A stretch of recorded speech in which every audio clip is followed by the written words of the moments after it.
Well, welcome everyone, and we're thrilled to be jumping right in. Our first question to our esteemed panelists are: how has the experience of winning or entering the design competition impacted your career and your business? And we will start with Beverley. And sorry guys, just one sec. We will start with Beverley, and we have a couple of examples of past winning designs on the screen. Beverley, what's your thoughts on how it's impacted your business? Well, I looked up, my father's here, we looked up some fun history facts. We started entering the design competition at the very beginning, so it was the early 90s. The first competition that I ever entered and won was 20 years ago, this year. So we have a long history of participating, entering the design competition. We've also had a lot of our designers go on to judge both the competition in Canada as well as the United States to bring back their feedback, which we learned a lot from also.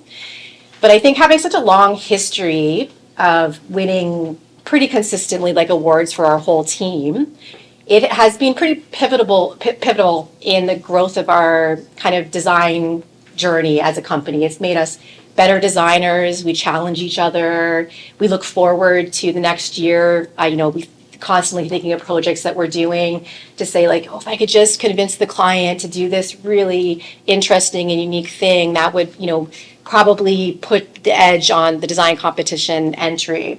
So I think it really challenges us, and we display our awards in our showroom so clients see awards and they're impressed by, oh, you guys have won a lot of awards as a team. So it's been really important in the growth of our company, for sure. Another thing that I do with the design competition is I mentor our designers. So we really, although we are all independent designers and have our own clients, as a team, we always talk about our designs together and work with each other, which is lovely. But when it comes down to the design competition, I help to sort of them to think about what projects should be entered, what shouldn't really be entered, which ones have kind of what I call like the fishbowl, the really special, unique story, and sort of help and guide them like through that process. Excellent. And you have a rich history with your family and your dad, Raymond, being such an advocate and really started. I mean, my goodness, I don't think there's ever been a year without a Binns Kitchens entry. So in the whole inception of the Ontario chapter. So we're very thrilled to have you both here. Okay, Jessica, this is so clean and rich, and I wanted to point something out with the fabulous Jessica Cinnamon. She was a first-time entrant last year and won in 2 categories, so quite impressive. So congratulations on that distinction.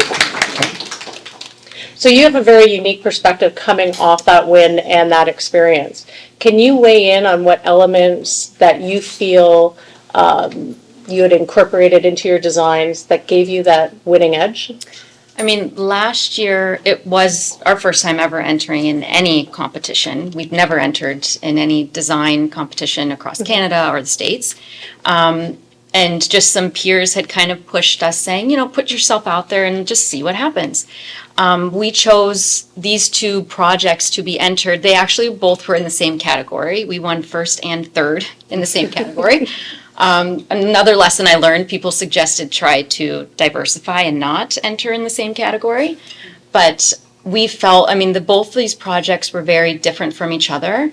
But the one that won first place, they had a lot of very special elements in the design that I felt like really did give us the edge because it was a renovation and we were dealing with so many difficult site conditions and challenges that we had to work with. So I just felt like this project was something that we really could speak to all of these, challenges that you're faced as designers and try to overcome and be more creative. And that's why we entered, this project. Is the first place winner on the left? The first place is the one over on everyone else's left. Yes. And the one on the right was actually a new construction home. Oh, nice to see both both sides. Very ends of the spectrum. Excellent. Well, thank you for that. Well, we're moving over to Benjamin. Absolutely. And this is really striking. What struck me about this is the contrast really draws you into your space that you have here. The materials in the washroom, hello, can we talk about tiles? Like, wow, just stunning. So I have a two-part question for you. Okay, let's do it. So what key elements in your designs do you feel give you an edge when entering? So very similar to what I asked Jessica, but also you have the distinction of being a past judge. So is it a difference in how you approach it in your mindset? And what are you looking for when you judge and what grabs your attention? And then also what drives you to enter?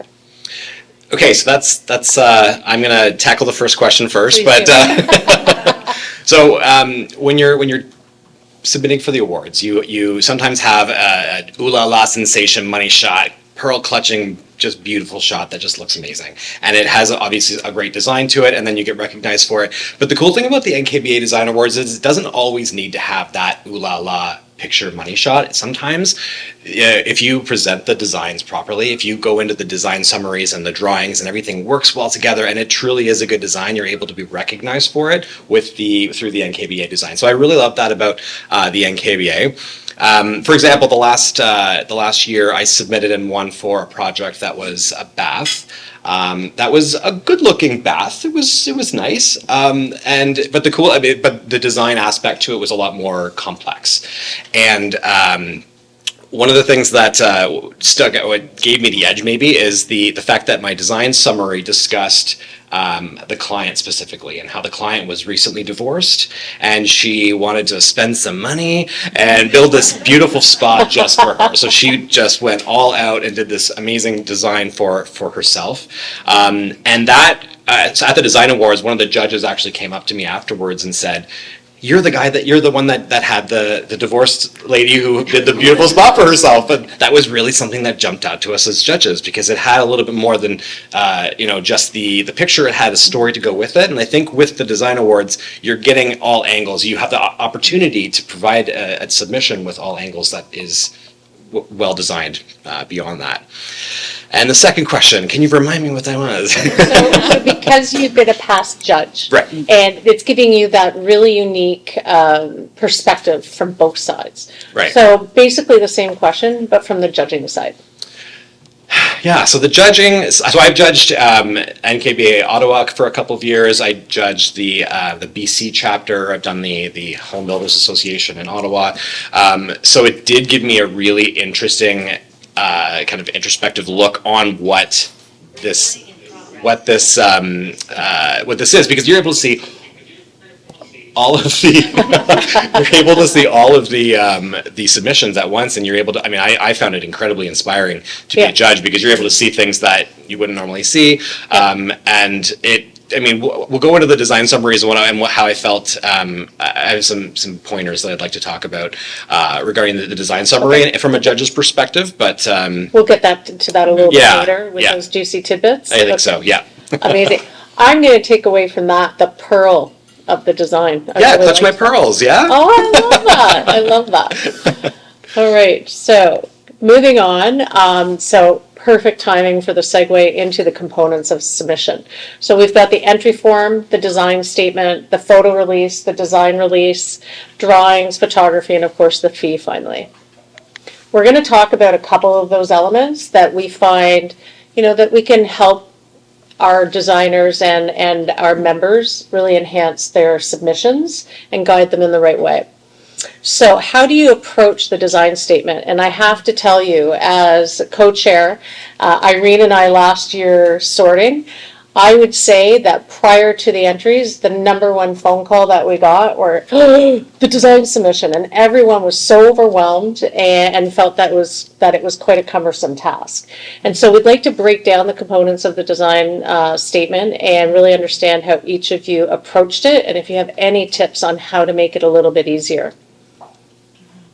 Well, I'll just jump in. I found that the design statement was kind of the hardest part for me, just because the design, the drawings, all of that was easy. It was done. Yep. But with the statement, it was hard to condense all of the details into 400 words. How we started was really, we looked at the design, we kind of pointed out, okay, what was the objective of the project? bullet point, what were the obstacles we had to solve, and then how did we solve them? So we kind of started with the short list, and then we developed our summary from there. So that's how you overcame that challenge instead of Yeah. being a little bit overwhelmed at Yes. first, which can happen. Yeah. That's great. I'll just say a side note, we'll get to more of the parameters of what's involved this year, but we have extended it to 500 words. So a little bit more to be able to get in there. Beverley, what's your take on this, and what do you feel would be a great approach? I know you have a different approach with your team. Can you speak to that? Well, all my designers almost always leave the design statement till the very end, and then they freak out. Yeah. And then I talk them off the ledge. And then we just talk about their design. So I have them bring up the pictures, the photography that we do, and I just ask them lots of questions, like, why is this here? Why did you do that? Talk to me about this element or that element. And then, like, they start to remember, because sometimes we do these projects quite a while ago too, right? So Yeah. it starts to familiarize themselves with that project. They start to think of things that they're seeing in the photos that maybe they did, subconsciously, because as designers, sometimes we do things intuitively. So you're saying, like, oh, I really like how this line, it's a rhythm through the design or whatnot. So I think that really helps. I really think that the design statement should honestly be done first. I think that you should. What I do when I'm doing my own is I bring up the photographs and I just look through the photographs and I start to think about it, and I just start to write point form notes. And then after that, I group them and I say, okay, well, these points are similar and these are similar. And even though I may not write the design statement right away, I do try to get that out of the way, because I think it's one of the, if not the most important thing in your entry, because it really tells the story of your client. And like Benjamin was saying, that really resonated with the judges. I think that a design statement should actually be one page and one page only. Christina always tries to get me to go over 2 pages. And then we cut out like 20, 50 unnecessary words.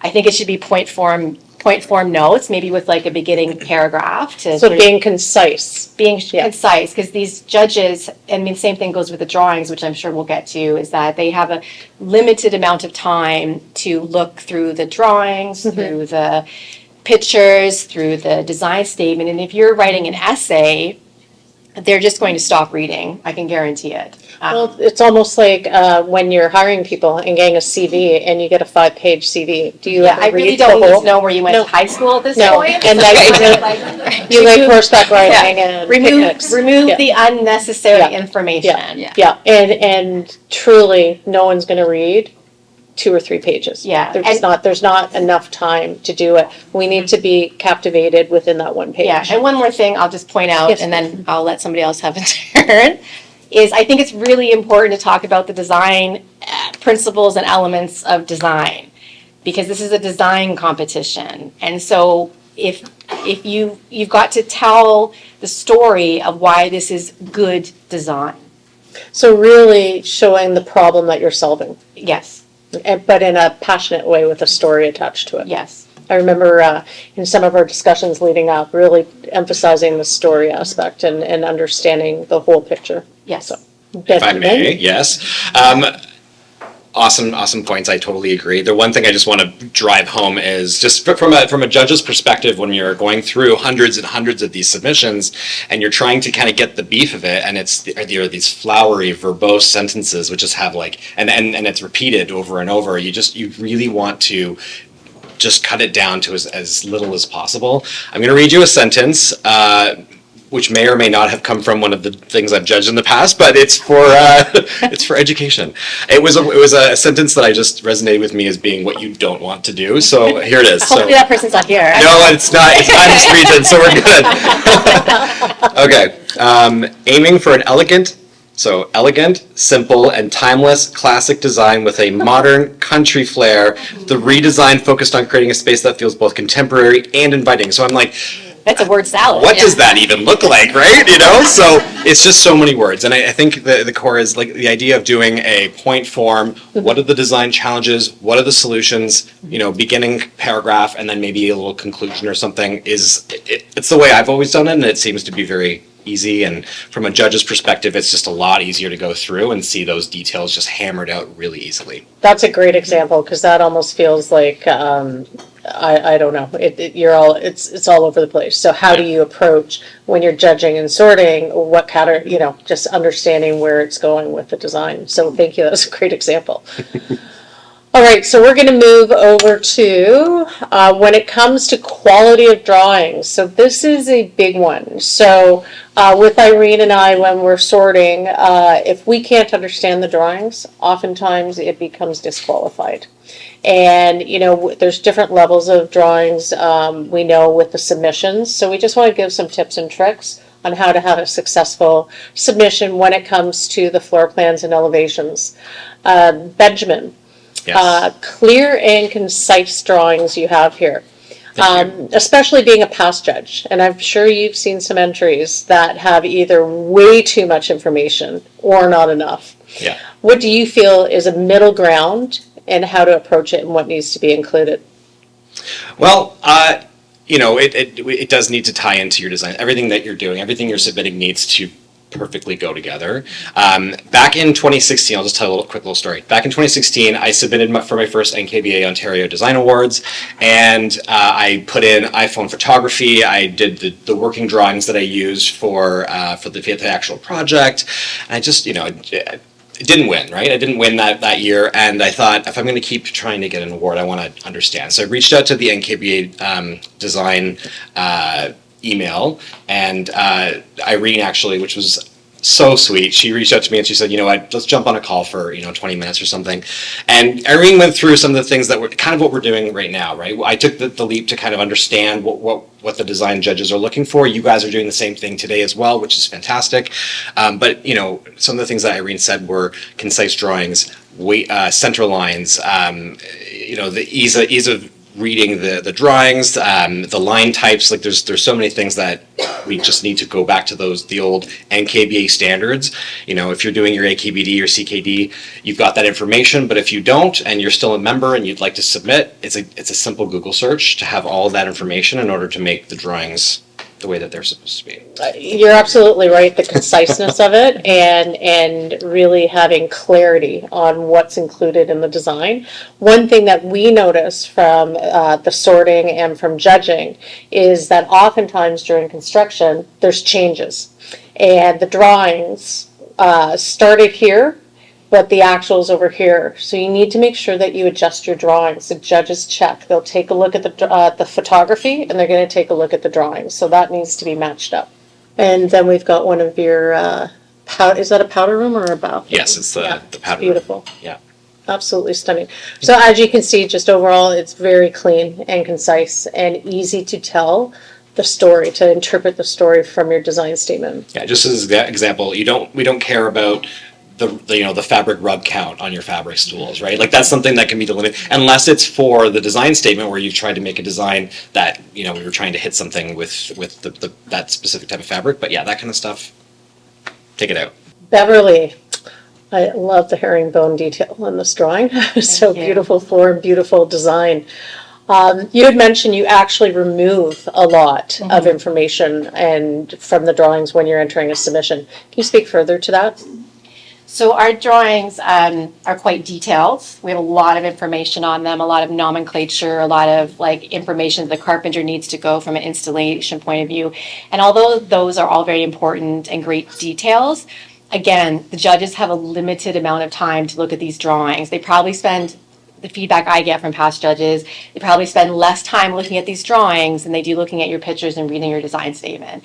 So you want them to be able to look at it and get all the information that they need almost immediately. So you want to take away, my approach or our approach is to take away the unnecessary information. The judges don't care of the codes of the cabinetry. They don't care about the thread count unless it's important. Basically, you want this to be a visual, written design statement.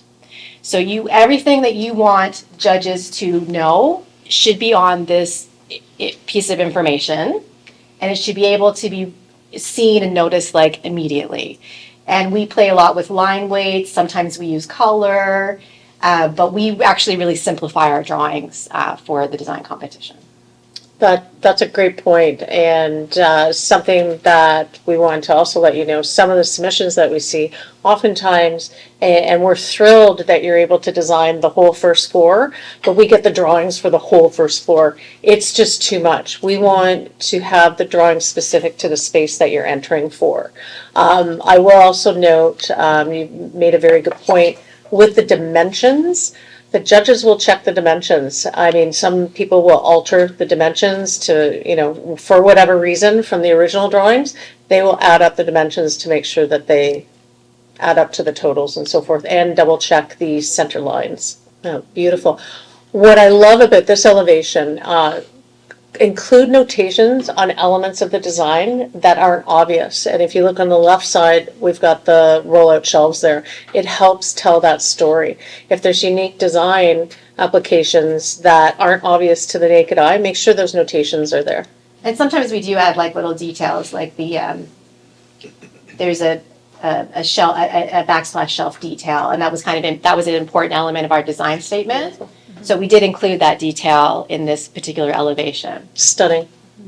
So we've had some technical difficulties, so I'm doing two different, this isn't hooked up, so so if there's a delay, this is why. So thank you for your patience, everyone. Jessica, beautiful drawings here. You really get a feel for the flow around your island. Can you speak to how you approach it? Did you change your drawings, or did you use the existing that you normally use on site? We pretty much used our millwork drawings. So usually, like when we're doing a full house, we do have the full set, like the whole main floor, all the floors. Got it. But we used our millwork drawings essentially for the submission for this. Okay. We didn't really change much at all on our drawings. But as you can tell, I mean, our drawings are always to scale. We'll have the floor plans, elevations. We're big on sections and detail blow-ups. Yeah. So really this kitchen, I think we had 6 pages still for this kitchen because there were a lot of details. Okay. And what was important is some of these details we did describe in our written statement. Okay. For example, those like site conditions that we had to deal with. So it was important to make sure like the structural posts were labeled on the floor plan because we discussed it before, that it was an element we had to design around. So it was clear for the judges Yes. to cross-reference that. Yes. Like there were a few key elements like that we just wanted to make sure that we were telling the whole story, kind of across like the images, the statement, and the drawings. That's awesome. That's a really good point with making sure that it lines up with your design statement. Okay, so the OBC, the Ontario Building Code, as well as the NKBA guidelines, the judges are checking for that. Certainly, the OBC is mandatory, that's followed, and the NKBA guidelines, they are guidelines, but they're there for a good reason, and the judges do reference that. So what should entrants keep in mind when choosing a design to enter? And before we go into that, we just wanted to point out something that we see a lot on entries. On the bottom left-hand side, that has to do with the clearances around a cooktop or a cooking surface to the combustible or non-combustible surfaces. It is pretty incredible. Probably, what would you say, Irene, about a dozen submissions probably, or maybe not quite that many? Not that many, but every year. It's significant. That are not to the Ontario Building Code. And interestingly enough, I've had designers who have been practicing for a long time who actually didn't know. Yeah, and that will disqualify the design. Yeah. So you do need 18 inches vertically, 18 inches horizontally. Yep. Clear. Yep. From a non-combustible surface. And then on the right, it's a guideline of a chandelier over a tub. If your clients want to swing off that chandelier, you want to make sure they're going to be safe. So, so we just like to point a couple of those out. But I'd like to turn to our panelist, Jessica. What are your thoughts on this, and how do you feel? What do you feel is a priority? I mean, I would hope that everybody who is entering is, practicing the codes and are using the references and the things that are available to us. Like the NKBA guidelines is free for everyone. It's online and it's accessible. And you can do your own research and make sure that you're, meeting the criteria you need to meet. And when we were discussing earlier, I mean, it's still good practice just to double check the specifications of the actual products that you're putting in your design, because dimensions and sizes and clearances will vary depending on what you're using within your design. So I think it is always good for everybody just to double check, to go and cross-reference all the different things that are available to us. Excellent. Beverly, what's your take on? Well, I think a good design is safe design. And Yes. good design just feels good. I mean, I'm sure everyone here has walked into an environment where it just feels really good to walk in and be in there. And most of the time, we don't even really notice that. It's the things that go wrong that when you walk in the room, you sort of point out all the things that are wrong. So these guidelines, the NKBA guidelines and the OBC exist for a reason. These are things for walkway distances and proper heights of things and electrical requirements for safety reasons. So I think, just to simplify it, if you're, this is not a photo competition, this is a design competition. These are real spaces. So if your project breaks an NKBA guideline or the OBC, don't enter it, because it's not going to make it past the beginning stages. I will just make a note about the NKBA guidelines. They are guidelines, so it's a little bit of a tricky one. We won't automatically disqualify it if it hasn't been part of the NKBA guidelines. But what we do want you to do is really use that design statement to say why. So if there's a specific height of an oven that seems very odd and normally would never be there at that height, installed at that height, if there's a good reason, let us know, and then we take that into consideration during the sorting and the judging process. But the OBC, automatically a disqualification. Benjamin, what's your take on all this? I mean, I think the inspectors keep me pretty grounded as far as what I'm doing. Like, they're going to come in, and if it's wrong, you're ripping it out, right? So it needs to be that certain thing. So they kind of keep us in check, which is great. But noting the details, noting those specific things like the clearances over the cooking surface, just note it really clearly on your drawings. Just make sure you take it home and make sure that the judges don't miss it. All great insight from all three of you. Thank you for that. Okay, so we're going to go into a great topic now, and this is huge for the success of the entry. So believe it or not, we still see entries that come in that are not professionally photographed. You will see shadows, very poor lighting. We've seen with entries with the paper towel holder on the counter. So those are all considerations: styling, lighting, and professional photography. And believe it or not, we still get entries with the toilet seat up. Drives us crazy. So that won't disqualify you, but it's really not that pretty. So you're not getting the money shot with that. So with that, I'd like to introduce Larry Arnal. We're going to invite him to come up and join the panel discussion. I'm sure you all know him, photographer to the design stars. So our first question is geared towards the designers on the panel. What's your perspective on the importance of professional photography and staging? What are you looking for in the photography of your masterpieces? And we will start with, let's go Beverly. I'm very passionate about photography, as I'm sure you are as well. But I think the photography is so important. I go to all of our photo shoots, and along with, if it's just my project, I'll maybe bring somebody to help me. But I go with all of our designers and style all of the photography.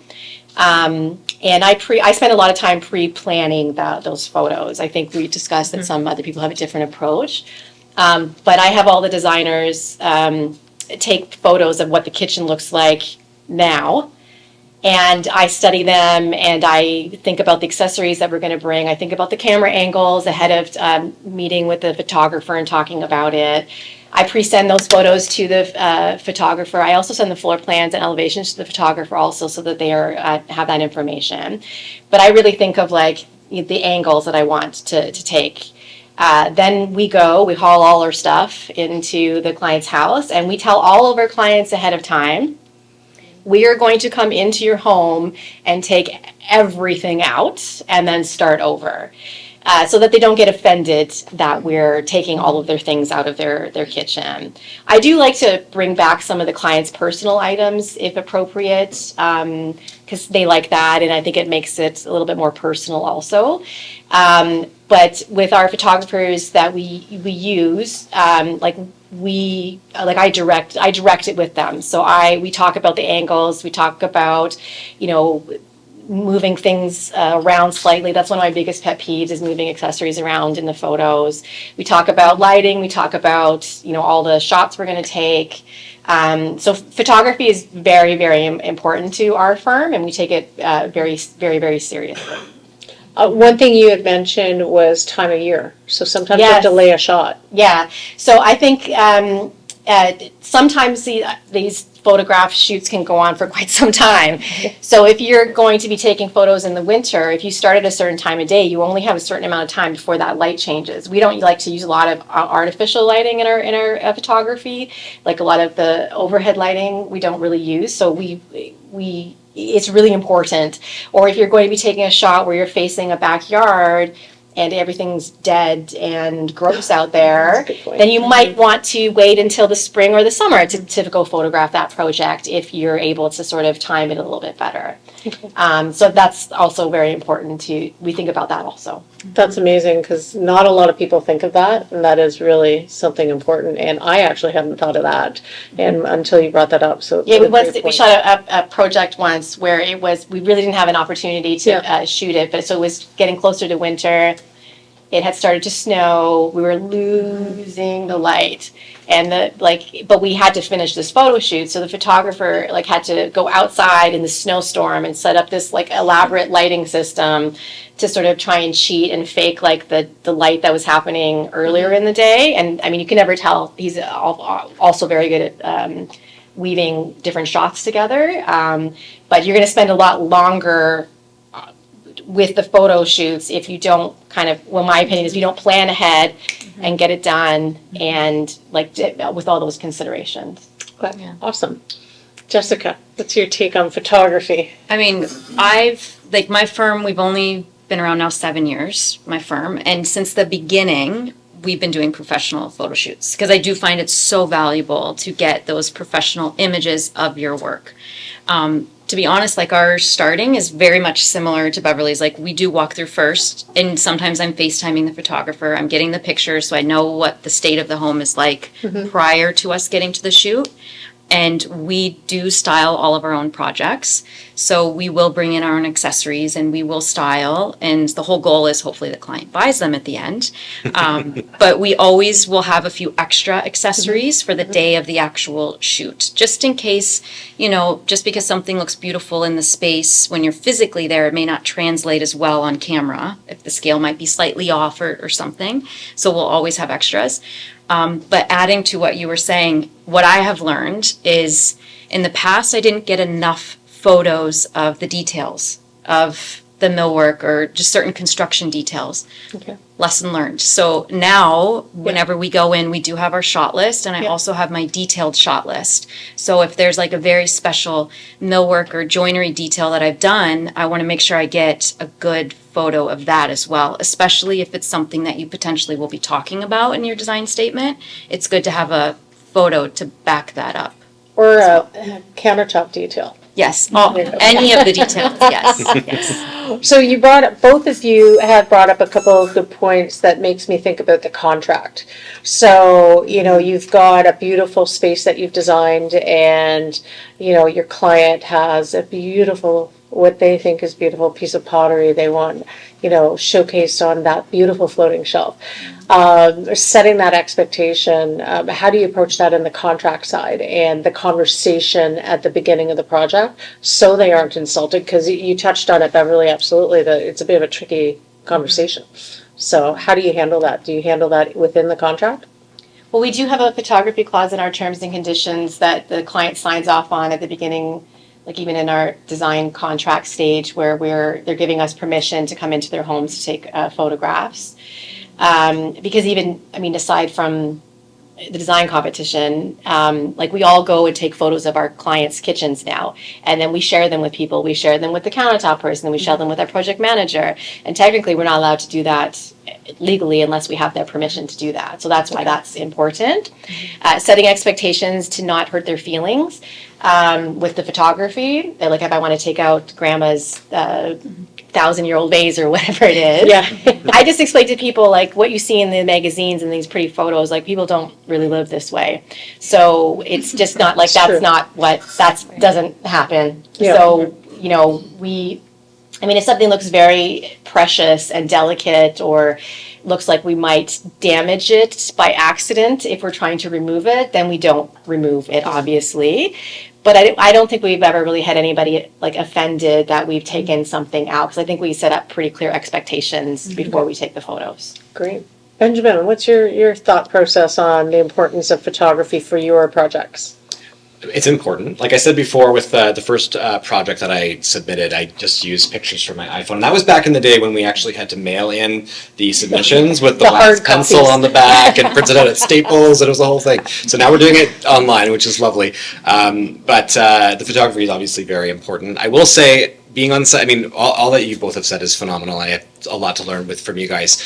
But one thing I've learned is you need to be on site. I've been on site, holding up blind curtains over windows during the day to get the right shot, and you've got to be there so that you can help with the photography. The photographers are phenomenal, but to help with your design directive and what you're trying to achieve with the design statement and making sure that it all aligns, it is very important. But I would also say the staging portion is important, and also doing a site visit beforehand, because I had a job once where I did the design. It was a very sleek, modern, walnut and white and just gorgeous, and I showed up for on the day of the photography, and they had installed planks of driftwood from their cottage that they loved as backsplash, and I was like, oh my goodness, I've already paid everybody, this is already happening, and you just got to go there. But I should have been on site beforehand to build that list, to understand what the space looks like, so I'm able to be as prepared as possible for photography day.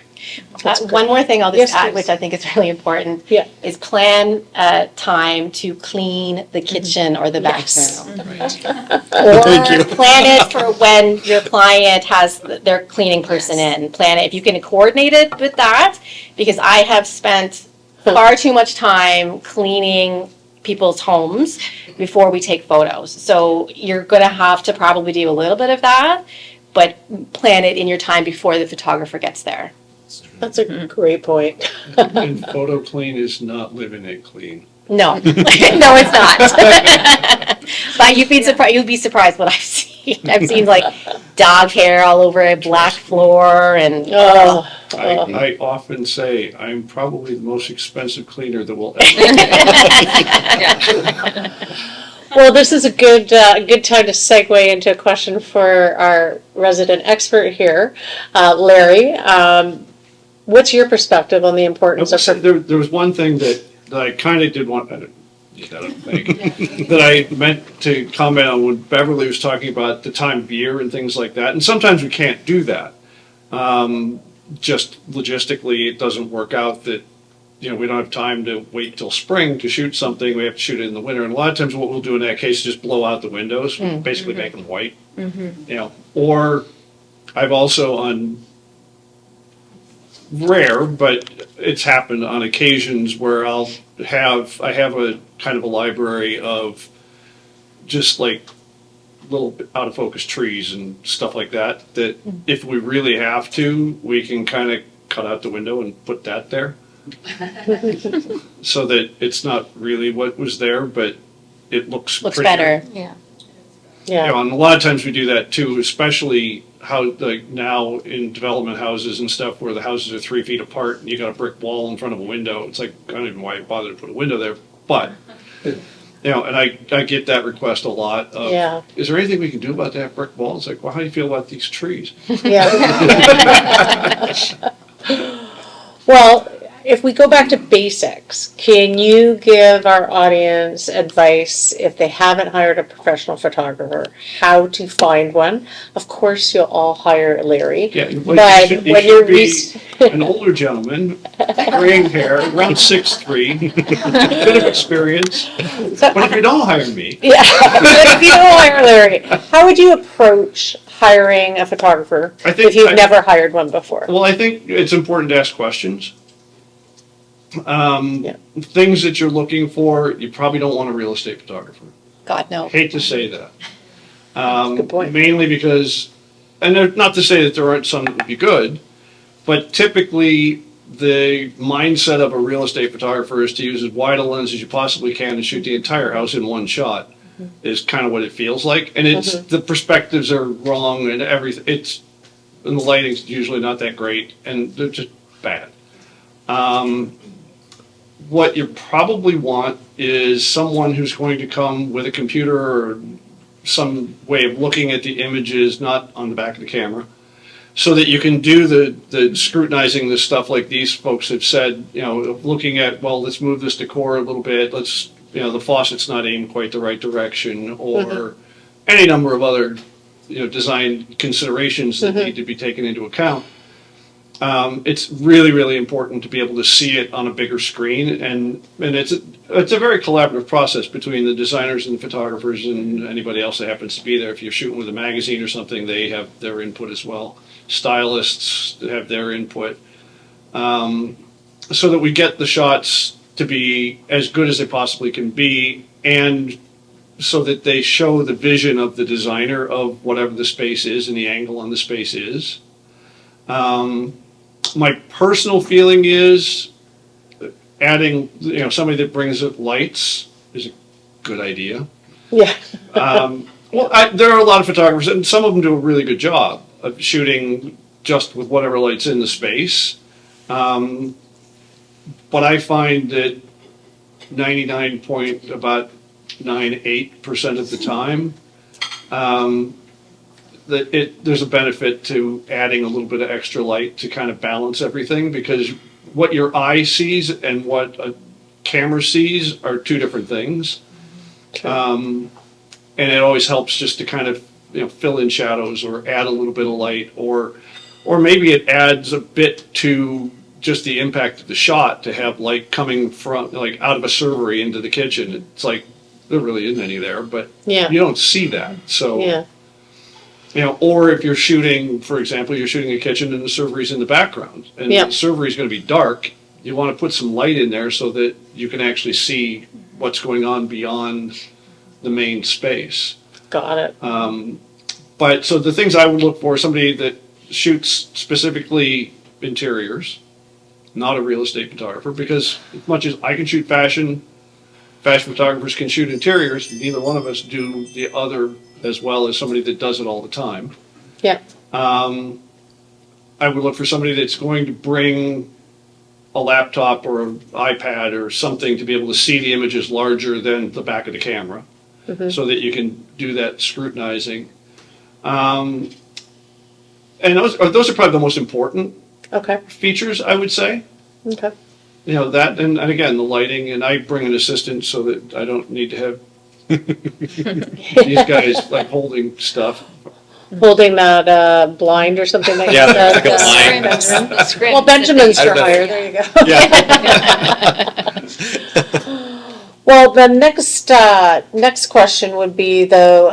Hold on, sorry. Again, we'd like to understand the process. So I know you've all touched on that, but Larry, if you could give us a full view of what it's like from the hiring stage, what's expected, what a designer can expect, an up-and-coming designer who hasn't used a photographer before. How long is a photo shoot for the average size kitchen?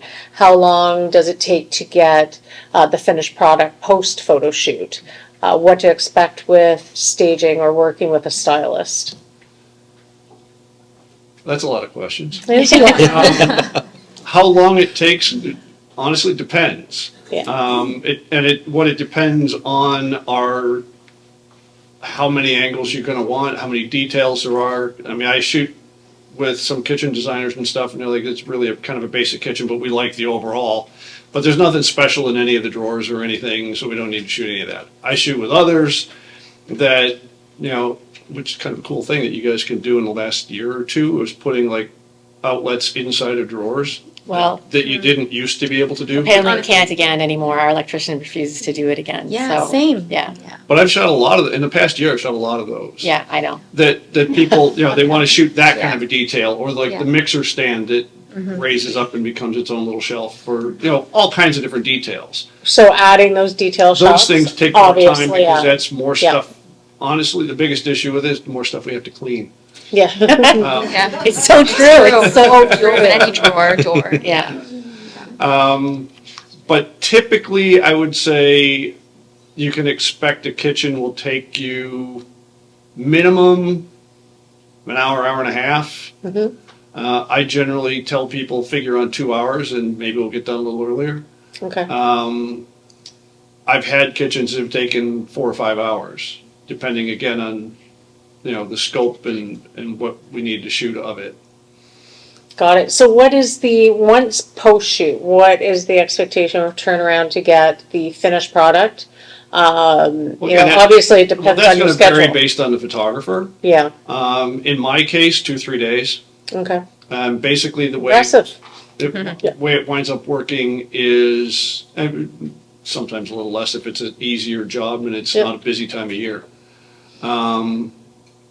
But typically, what winds up happening is I take the photos home and I adjust the color, I adjust the perspective because to be keystoned a little bit or whatever, and so you make everything's level, straight, and plumb. My assistant said I need a T-shirt with that on it because it's always the question of it. Because a lot of times you'll wind up somebody wants a 1-point perspective, which is basically straight at something, but there's a wall, so you can't really shoot quite a 1-point. So you come a little to the side and you kind of aim back a little, and you go, "I'll straighten those. And it'll look like a 1-point." It's not really, but it'll look like it. And they're like, "I don't know, but it's like a little wonky." It's like, don't. Everything will be straight, level, and plumb.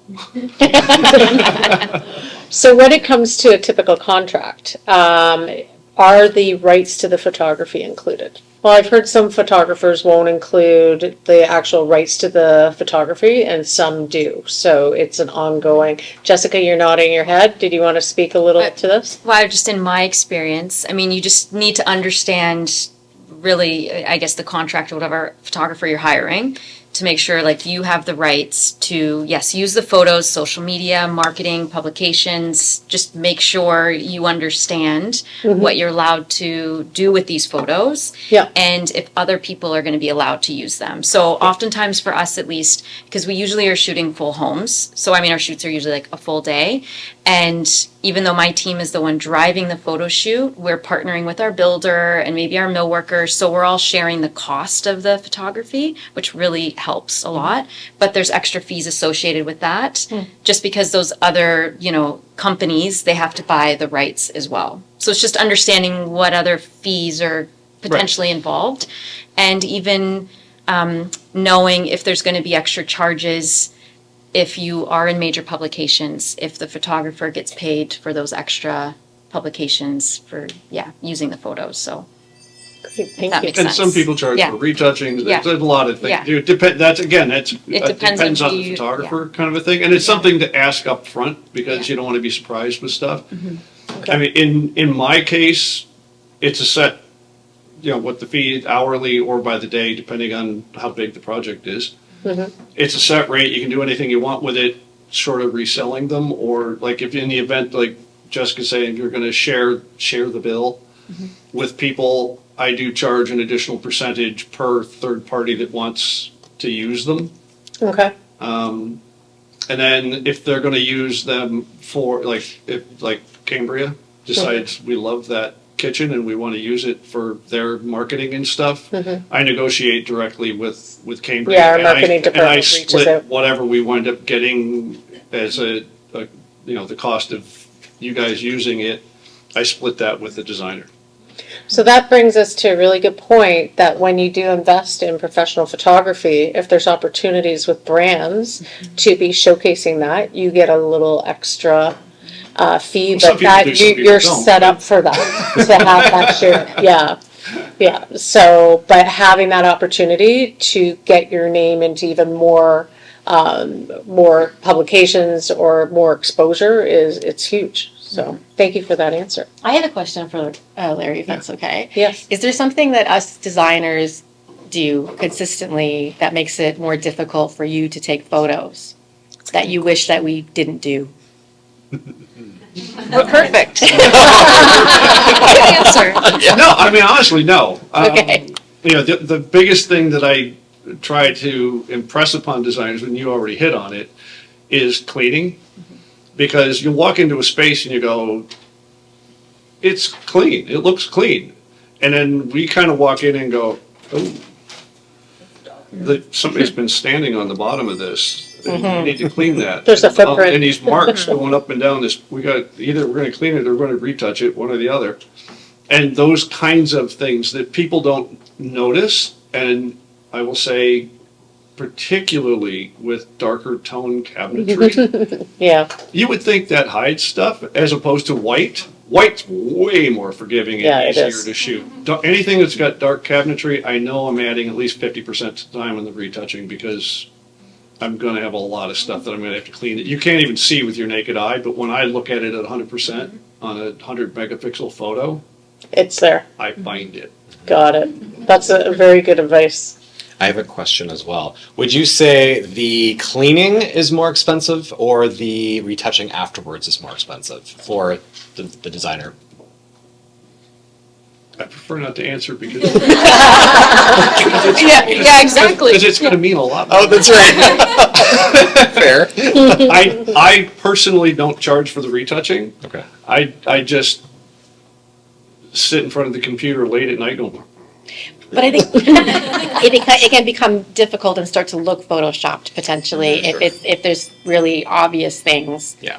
So like we spend a lot of time cleaning sometimes to Yeah. make things go smoother. I appreciate that when you do. Margaret, I just have to just make sure, we do, in entering the design competition, we do ask for a photography release form. Yes, that's one of the components that we mentioned, and we'll go through that again. So yes, there is the photo release form. The reason we listed those components is we'll see entries and there won't be that form in there, or there won't be the design release, and those are very important to have signed and filled out. So thanks for bringing that up, Irene. So we're going to talk about our top. So thank you, Larry. Appreciate all that amazing advice. We're now going to move to the top 10 entry tips. I'm not going to read every sentence. We're just going to highlight. So you start with the design statement. We've talked about that. You want to focus on key elements that might not be obvious to the naked eye. You want to highlight functional solutions, and of course the accurate measurements that we talked about earlier, and be detailed orientated but concise with those details. Show off sustainable and smart design elements. That gives you an edge to have elements such as that in your designs. You want to meet the criteria. You want to go through your checklist before you submit the design. The high quality photography we talked about. This next one's a big one. You want to remove all identifying information from your drawings, your elevations, your plan, or your photography, and your design statement. So that's what the judges see and are judging. We can't have any identifying information on there. And then you want to double check everything and make sure it's complete before you hit that submit button. I know we all are grateful that it's done and you want to hit submit. Take a breath, double check before you hit that button. So a key date. So Wordify is the platform that you enter on. That is open as of today. Thank you, Jeannie. I know you're watching. November 30th, the entry fees and the payment is due. These deadlines are all new and extended now. So we have now till December 31st to enter. So the cycle is November 1st, 2023 to December 31st, 2024. And then March 29th is the awards gala. There'll be more information to come down the pipe on that, but just to give you guys the highlight dates of what's up and coming and what's expected. So the awards. So we're going to do the first, second, and third place. There's the small, medium, and large kitchen, and the small bathroom and large bathroom. We've taken out powder room. It falls under small bathroom. Second and third place might not be awarded if the entries don't meet the criteria. So in other words, just because you entered, and if there isn't, if there's only two entries and there's first, second, and third, if one of those entries doesn't meet the criteria, we're just going to award one award. We're not going to just automatically award something for the sake of awarding an entry. Categories, so additional, with one winner only. Outdoor and specialty, so think of laundry, sustainable, outdoor kitchens, best before and after bath, best before and after kitchen. We've got the innovative showroom and booth, so that can be anything from a trade show booth, IDS, what have you, to your showroom, to a nice, beautiful showroom display. It was formerly called promotional displays, I believe, so we have changed the title of that. The concept kitchen. We really wanted to give an opportunity. We know that times are tough right now, and we wanted to give an opportunity for designers to enter if it hasn't been a project that necessarily came to fruition, or if it's just a concept they have and they want to draw a really cool kitchen and just kind of have fun with it. We've given a category for that. So there's no parameters around that concept kitchen. It's whatever your heart desires and your imaginations. Best new designer, the People's Choice Award, and of course, finally, the Pinnacle. So the elements and principle of design, we've talked about that. So those are items that the judges are looking out for. Obviously, the layout and the conciseness of the drawings. Is it ergonomic? Are the heights correct? If there's a reason that a height is not where it's supposed to be through your typical guidelines, let us know in the design statement. Number one, and Beverley mentioned this before, is safety. So having those safety elements and understanding that they need to be a part of the drawings. Obviously the creative concept and the design integration, the visual appeal, the money shot. We're also now going to list 1, 2, and 3 in order of what photography you want to be featured. So number 1 is your, what did you call it, Benjamin? The ooh la sensation pearl clutching money shot. That's right. And then number 2 and number 3 out of your photography. So that'll be featured if you do win. So that'll be featured at the awards gala. And then basically the presentation, we've talked about, the interpretive drawings, the elevation and so forth, and what to look out for with those. So these are really, it's a checklist that the designers or the judges, have, that they go through and see all these elements and making sure that they're being hit on the submissions. And there's points awarded to these, right? Yeah, it is a Yes. point system, and it adds up. So it's very strategic on how they judge it and how they're capturing all those elements as they go through the checklist. So we have the entry fee is $100. So this is a limit of 2 entries per category. And what that means is it's whether or not it can be both if you are a designer or you're a co-designer. So if you're a co-designer, basically it's saying that 2 entries, if your name's associated with an entry, it's 2 entries per category, up to 5 categories. So if you're really, really busy, you can enter up to 10 times. There's cash prizes. Irene made these. So there's lots and lots and lots and lots and lots and lots of cash up for grabs. So we're happy to announce that the cash has gone up a little bit. So for second prize, it was $250. We're now awarding $500. First place was $500 or $750. Do we remember? Anyways, it's been bumped up to $1,000, and then it was $500, and then Pinnacle was $2,000. It's now been bumped up to $2,500. So we're happy to announce that. Yay! Okay, we're also doing the industry awards. So there's the Volunteer of the Year, There's the Hall of Fame. And then this is new. We're doing the best new kitchen and bath product innovation. So on the entry form, as an entrant, you have an option to list what new product you really loved. And we'll take a look at that, and it's entered in. So we thought it'd be great to include, and they do not have to be an NKBA member. So we're at the question point. So do we have any questions from the live audience or from the online audience? Question online, and a great compliment to you all that they're really enjoying the presentation and finding it very valuable. So thank you. Very good. The question is asking the designers if they, what software they use for their drawings.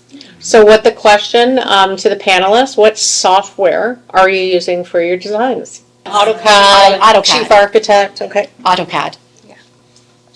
Us too, AutoCAD. We'll do SketchUp sometimes just for the visual, but our technical drawings are all AutoCAD. AutoCAD, Yeah. okay. Yeah, all the working drawings for me are AutoCAD. I've been doing it for, oh my gosh, over 20 years, and it's just in my head. It's how I think, and AutoCAD all the way. Amazing. We hope that helps. Is there a time frame that the project needs to be completed in order to be eligible? That's a great question. So the time frame for a project eligibility for an entry, and it would be November 1st, 2023 to completion December 31st, 2023. So the project within that 13-month period would have to be completed. 2024. Oh, 2024, sorry, we're not going backwards. You have 1 month. Right. Yes. Question about the sizes. So you talked about small kitchen, small bath versus large kitchen. Yes.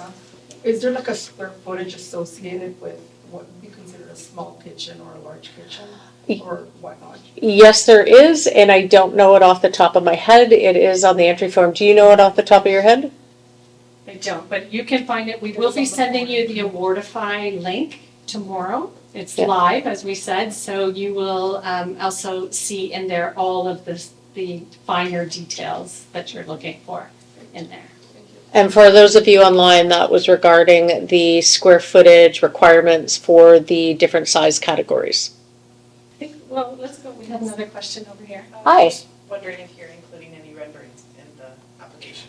Are any of the panelists or past entries including renderings in their submissions? We used to, but I think with the quality of photography these days, it's just not necessary personally.